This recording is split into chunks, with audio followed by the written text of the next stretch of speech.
Good day. This video is about the COVID pandemic and specifically targeted to a testing strategy so that we can get ahead of new cases, particularly in the first responder community. Most of us has been vaccinated with one of the three vaccines in the last few months. So the three vaccines, Pfizer, Moderna, and J&J. The first two are 2 shots. The J&J is a single shot. So most of us have taken the shot. If you haven't taken the shot, you should do so. It's safe, it's effective. For political reasons, a lot of people believe that they should delay taking the shot because they're not happy with the way things have been in the country for the last year. This isn't really a good strategy.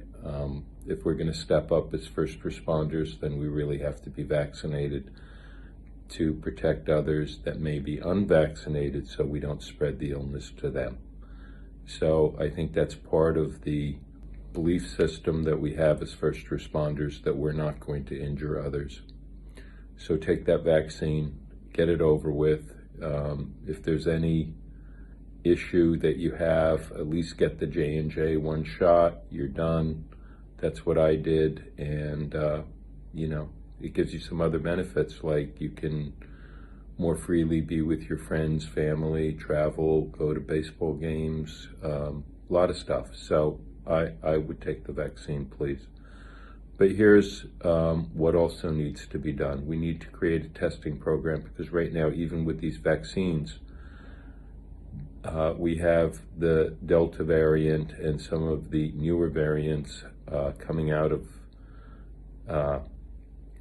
countries badly affected around the world, such as India. And these variants are now coming back to the United States. And the vaccines that we've given ourselves are only about 60 to 70% effective at this time. We won't die from the illness, but we can get sick a second time. We can also harbor the virus and we can pass it on to others. So here again is a problem. If you're unvaccinated, you're likely to get very sick and you have the possibility of dying, or you can take the vaccine and try to protect others. Even with that vaccine though, we need a dynamic testing program for first responders to make sure that we are not going out and transmitting the illness to other people, even though we may be totally asymptomatic. So if you don't know that you're sick, there's no way that you can take the right measures to protect others. The other part, which is always interesting to me, is the idea that we are just not testing enough in general. I mean, if we want to find out how much variants are out there in the population, then we should be testing large groups of people. And the first group that should step forward here are first responders.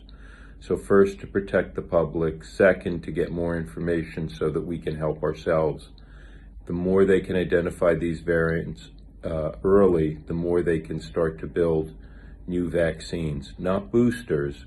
Boosters aren't the answer. We need vaccines to the variant strains that are now coming from all over the world. Every time we have a country like South Africa, Brazil, and now India, where there's huge populations with no immunity, when that COVID gets running through there, it's Darwin's theory that the most transmissible, dangerous strain will predominate and run through that large population. And then, because of world travel, it comes back to this country. So I'm asking again, please get tested, get vaccinated. The testing program should include once weekly testing, and it should be a PCR test so we get the right results. And I think that this is something that can effectively be done across the first responder community so that we protect ourselves, our families, and the ones we serve. Thank you.